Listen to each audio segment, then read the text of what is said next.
En este video vamos a comparar los resultados tanto en fotografía como en video de la Panasonic Lumix G7, cámara de $500, contra el Xiaomi Mi 9T, un teléfono gama media actual, y también con el Samsung Galaxy A5 2017, un teléfono que hoy en día vale $200. Vamos a ir viendo los resultados y diciendo con qué dispositivo se tomó cada captura unos segundos después, para que ustedes puedan elegir libremente la que les parezca mejor fotografía sin dejarse llevar por el dispositivo que la capturó realmente. Mencionando las características de cada equipo, la Panasonic Lumix G7 usamos el lente que vino de fábrica, el 14-42 mm. Además, este tiene una resolución de 16 megapíxeles y puede grabar video hasta en 4K a 30 fotogramas por segundo y a 1080 a 60 frames por segundo. Por su parte, el Mi 9T tiene un sensor principal de 48 megapíxeles, pero las capturas fueron hechas en 12 megapíxeles. A su vez puede grabar video en 4K a 30 fotogramas por segundo y a 1080 a 60 también. Mientras que el Galaxy A5 tiene un lente de 16 megapíxeles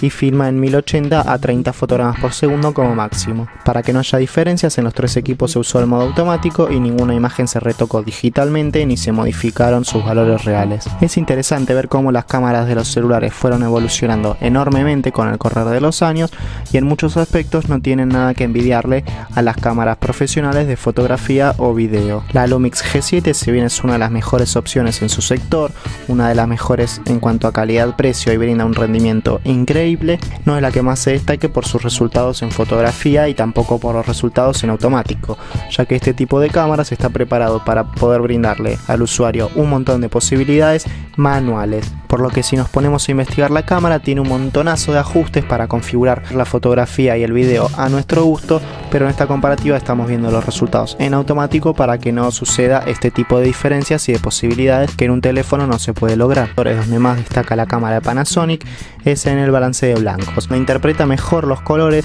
y los hace más similares y fieles a la realidad. Y el otro punto en el que también me gustó la G7 es en cuanto al detalle. Acá no hace ningún abuso de sacar detalle donde no hay y siempre son imágenes bastante suaves, lisas, y este tipo de nitidez y texturas todavía no lo encontramos en ningún teléfono móvil de la actualidad, ya que lo que hacen la mayoría de fabricantes como Samsung, Xiaomi, LG, Motorola y demás es que quieren llenar de detalle la foto, que se vea cualquier tipo de detalle, de textura, y esto muchas veces termina arruinando la imagen, ya que hacemos un poco de zoom y ya se pierde lo lindo y lo claro de la foto. Pero también hay que darle la derecha a los celus y hay en un montón de casos que fueron superiores en los resultados. Incluso el A5 de Samsung, que vale $200, en un montón de ocasiones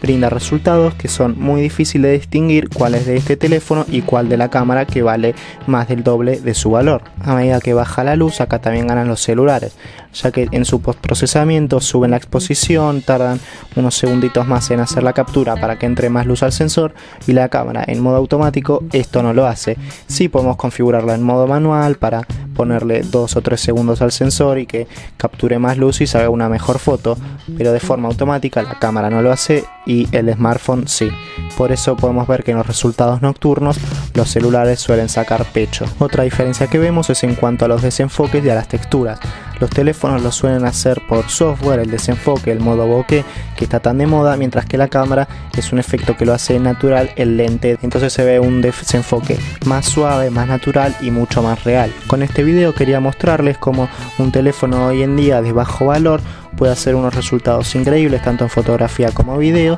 y en muchas ocasiones puede no tener nada que envidiarle a una cámara. Obviamente todavía no es superior en general la cámara de un celular al de uno de estos tipos de cámaras, sino que todavía hay un camino largo por recorrer en el que cada uno tiene sus ventajas y sus desventajas, pero si queremos comenzar en el mundo de la fotografía o queremos simplemente tener una cámara buena para irnos de viaje, no hace falta gastarnos una fortuna en una cámara que sea una cámara reflex, una cámara mirrorless, como es en este caso, es decir, sin espejo, sino que podemos ahorrarnos un poco de plata y tener muy buenas imágenes y muy buenos recuerdos de nuestro viaje. Espero pronto poder conseguir más variedad de teléfonos y de cámaras de este tipo y poder jugar más con los extremos, desde un teléfono súper barato hasta con la cámara más cara, y ver cuánta diferencia hay realmente y si justifica el gasto de dinero o no según tus necesidades. Si el video te gustó, no olvides dejar tu me gusta, suscribirte para no perderte videos de este tipo, y también deja en los comentarios cuántas acertaste, a ver si supiste en todas